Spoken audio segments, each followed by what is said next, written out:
विघ्नहर्ता श्री गणेश, श्री गणेश, श्री गणेश।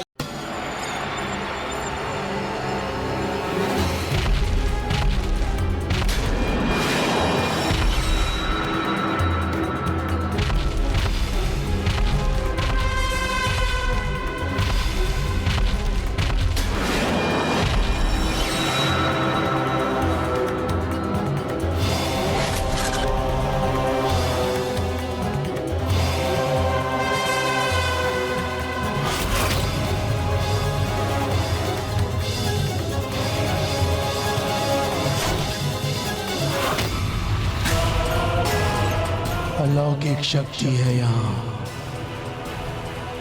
अपने वश में करूंगा उसे।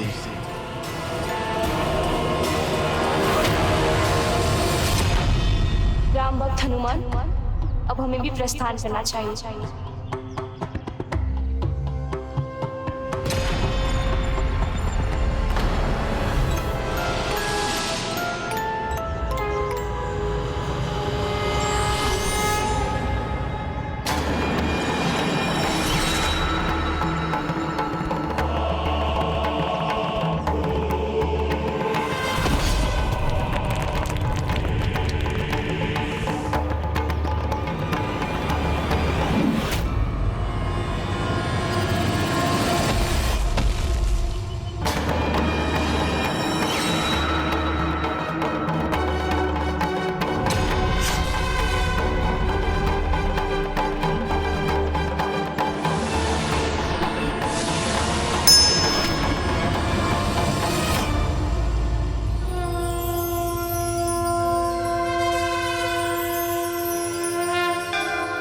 उचित आभास हुआ था, जिस शक्ति ने मुझे भी डिगा दिया वो यही है। जाने नहीं दूंगा इस अलौकिक शक्ति को।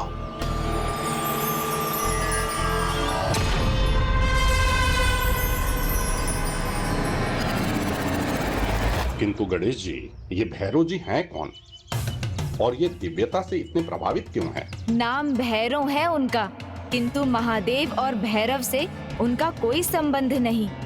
वो तो बस एक तांत्रिक साधक हैं जो अंधकार में डूब चुके हैं।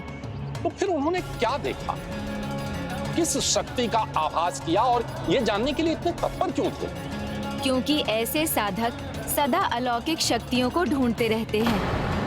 उन शक्तियों को अपने अधीन कर असीम शक्ति का स्वामी बनने के लिए यही भैरव भी करना चाहते थे।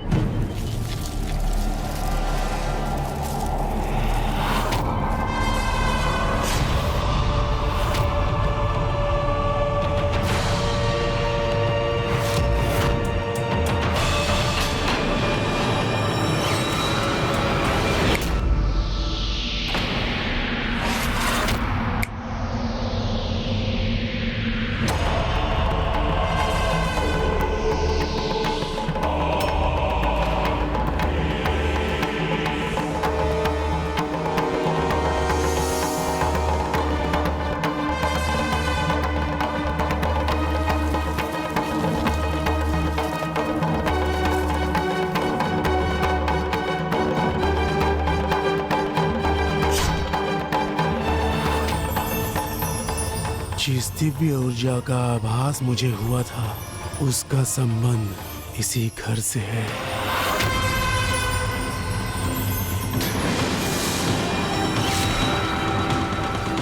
अद्भुत असाधारण शक्ति है वो।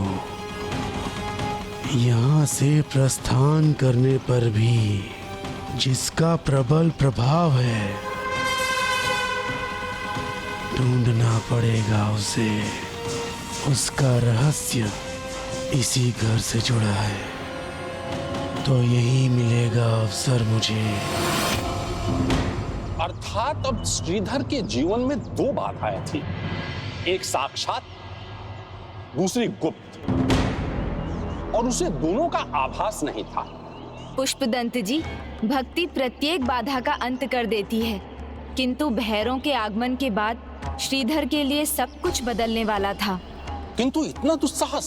भैरव तंत्र साधना के बल पर माता वैष्णो को बांधना चाहते थे, इसी में इतनी शक्ति भला कैसे हो सकती है?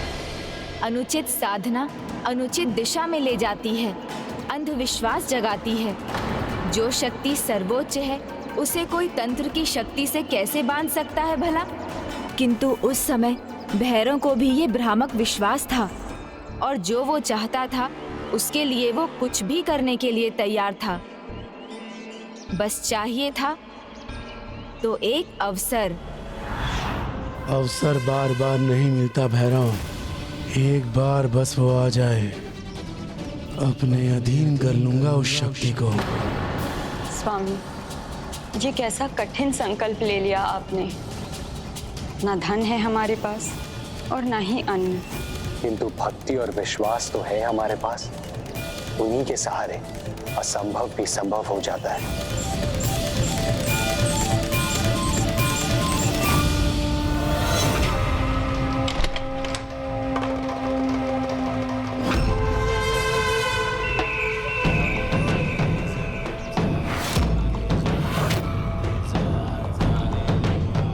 असंभव को संभव करेगा। क्या समझता है अपनी भक्ति को? ईश्वर के साक्षात दर्शन के स्वप्न देख रहा है, वो भी दिन में। भला मिला है किसी को आज तक ईश्वर का साक्षात दर्शन? कौन देख रहा है ईश्वर के साक्षात दर्शन का स्वप्न? हाँ, उचित सुना आपने। मति भ्रष्ट हो गई मेरे पड़ोसी श्रीधर की। कहता है माता कन्या के रूप में उसके घर आई थी और माता ने उसे साक्षात दर्शन देने का वचन भी दिया है। कब? कब? क्या क्या कहता है वो? कब दर्शन देने का वचन दिया है उसे देवी ने? वो जब सफलतापूर्वक संपूर्ण ग्रामवासियों को भंडारा करा सकेगा। ऐसा कभी नहीं होगा, आप स्वयं देखिएगा।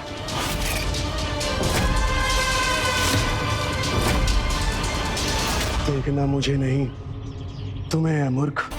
दृष्टि बनाए रखना उस पर और मुझे बताते रहना कि भंडारा कब होने वाला है। मूर्ख मैं नहीं, वो है जो असंभव को संभव होते देखना चाहता है। पर आप उस मूर्ख की बातों पर विश्वास कर रहे हैं।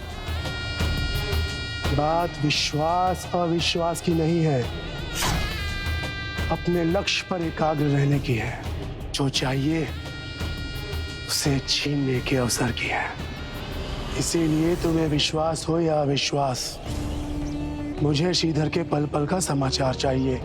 यहाँ कोई चमत्कार हो तो उसकी सूचना उसी क्षण मुझे मिलनी चाहिए। मैं इस गांव का सर्वाधिक ज्ञानी पंडित हूँ और आप जो भी हैं मुझे अपना भेदिया बनाना चाहते हैं। अब मेरे पास आपकी इस मूर्खता के लिए समय नहीं है।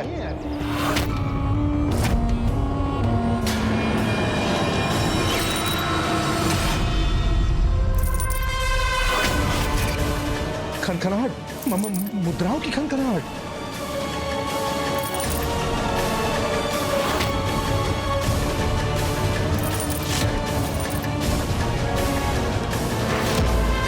इतनी सारी स्वर्ण मुद्राएं, वास्तव में ये स्वर्ण ही है?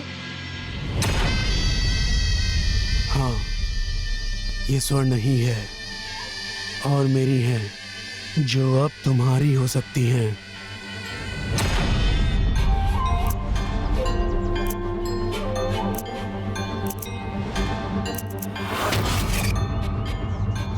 अब ये स्वर्ण मुद्राएं तुम्हारी हो गई हैं और यही नहीं, सहस्त्रों और भी मिल सकती हैं।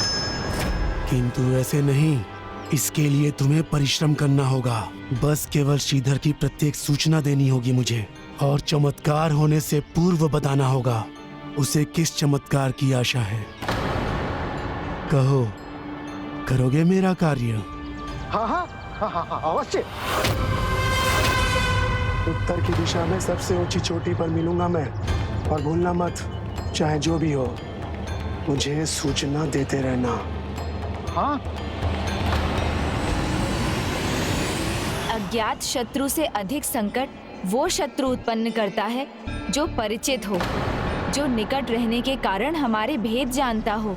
जैसे नयन सुख श्रीधर का जीवन उनके लिए खुली पुस्तक के समान था और नयन सुख श्रीधर के विरुद्ध इसी का लाभ उठाने वाले थे। स्वर्ण ही स्वर्ण होगा मेरे पास, बस एक छोटा सा कार्य करना है मुझे। नयन सुख जी, नयन सुख जी। हाँ बोला। सूची के अनुसार सारी सामग्री आ चुकी है। सब तुमने ठीक से देख लिया है ना? यजमान गांव के सबसे बड़े भूस्वामी हैं। उनके घर माता की पूजा कराने में कोई भूल नहीं होनी चाहिए, अन्यथा वो कड़ाई भी कर सकते हैं और ग्राम से हमारा बहिष्कार भी हो सकता है। भूल से बचने के लिए श्रीधर को साथ ले चले? भोला, स्वामी जी की बहुरानी विवाह के इतने दिनों बाद गर्भवती हुई है। भूल का परिणाम बुरा हो सकता है और कहीं आप मंत्र भूल गए तो ओम काली ओम जयंती भद्र काली। अब आगे से श्रीधर जी से ही पाठ करवाइएगा। नहीं नहीं, कदापि नहीं। तुम्हें कितनी बार मैंने कहा है कि श्रीधर को मैं किसी पूजा में साथ लेकर के नहीं जाऊंगा। मुझे उसकी सहायता की आवश्यकता नहीं है।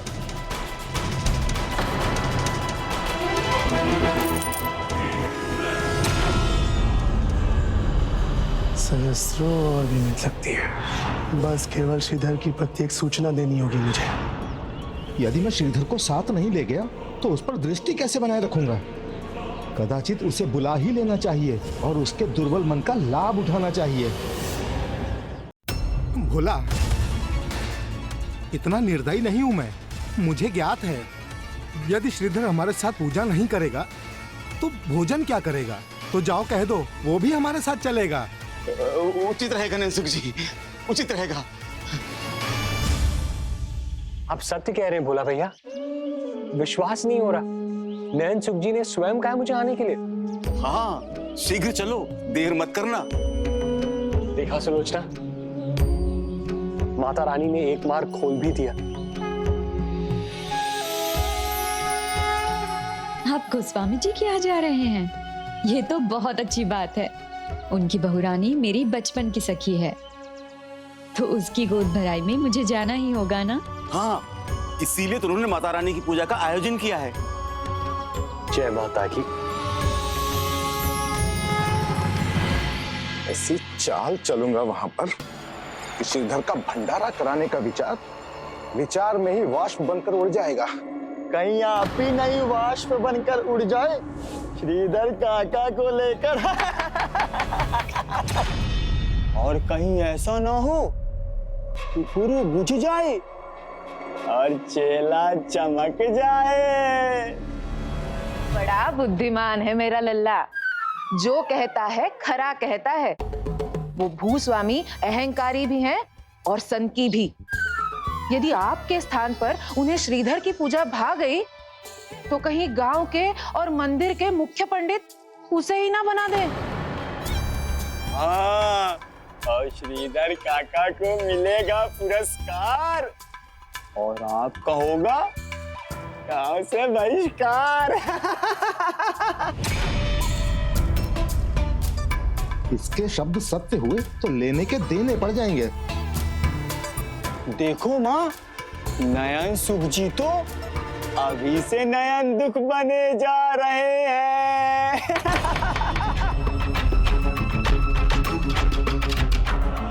स्मरण रखना, वहाँ भूस्वामी की बहू की गोद भराई में मैं भी रहूंगी। वहाँ यदि फिर से अपमान कराया ना तो सर के ऊपर ये जो छत है ना, उससे भी हाथ धोना पड़ेगा और बाहर सोना पड़ेगा, खुले आकाश में।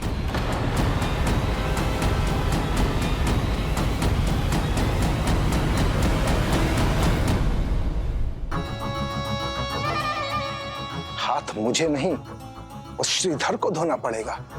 पंडिताई से भी और यजमानी से भी ऐसी योजना बनाऊंगा कि उस भूस्वामी जी के वहां पूजा से नहीं, अभी तो गांव से भी उसका बहिष्कार हो जाएगा।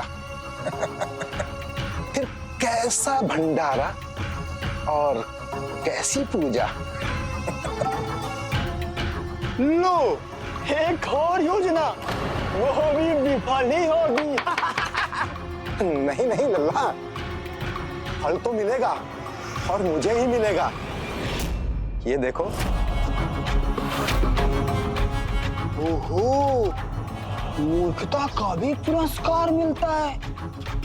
ये मैंने प्रथम बार देखा है बापू। कन्याओं ने जो आशीर्वाद दिया है वो फलित हो रहा है, दिख रहा है। मेरा भविष्य तो स्वर्ण की भांति चमकेगा और श्रीधर का अंधकार के गर्त में। दीजिए मुझे, अन्यथा इन्हें भी गवा देंगे। बाबू, आइए आइए, पधारिए। आप सभी का स्वागत है, आइए।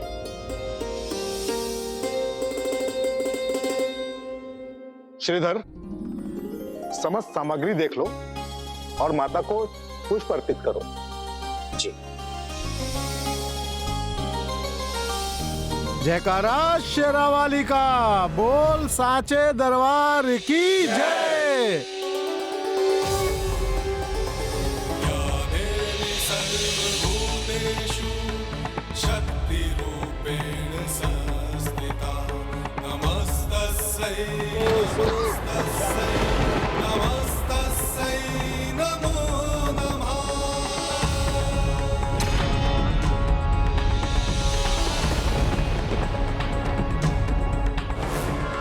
श्वास लेने के लिए भी नहीं रुके श्रीधर पंडित। बड़ा आनंददायक है, अद्भुत है उनका पाठ।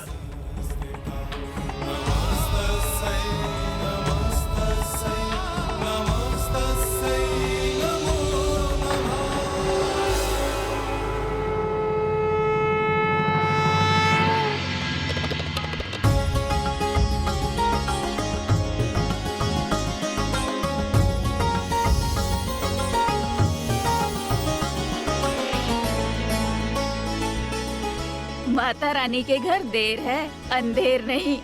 सत्य कहा तुमने। माता रानी ने बरसों से सूनी पड़ी गोद भर दी।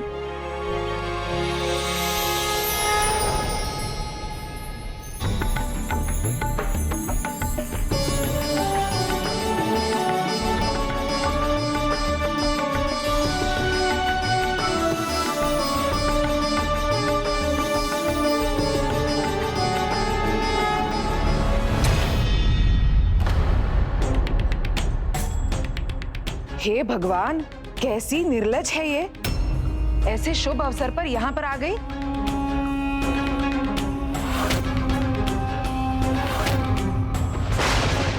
जिसकी स्वयं की गोद अभी तक ना भरी हो, वो किसी और के गोद भराई में कैसे आ सकती है? अपशकुन नहीं है ये?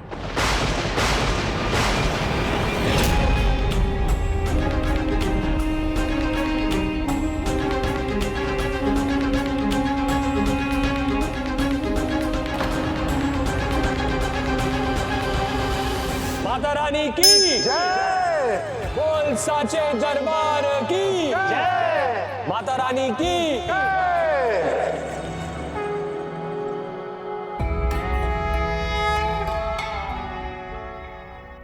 संभावना से तो मेरी झोली ही अधिक भरनी चाहिए, इन दोनों की नहीं।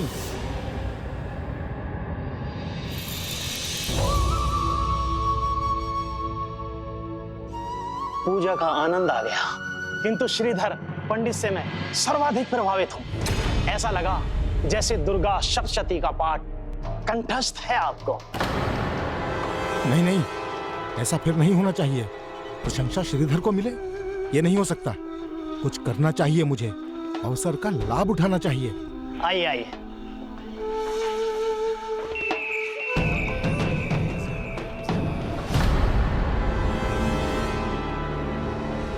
देखिए यजमान जी, पाठ अच्छा करता है श्रीधर, मैं मानता हूं, और आप उससे प्रभावित भी अवश्य हैं, किंतु आनंदित होकर के अधिक संभावना देने की आवश्यकता नहीं है उसे। जो उचित है वही कह रहा हूं मैं, क्योंकि संभावना में स्वर्ण मुद्राएं ही स्वीकार करता है। यजमान, श्रद्धा से कुछ भी दे दो तो स्वयं को प्रमाणित करने के लिए संभावना को अहंकार में दान कर देता है। अभी देने वाले की श्रद्धा का अपमान नहीं है तो और क्या है? ढोंगी है ये, ढोंगी।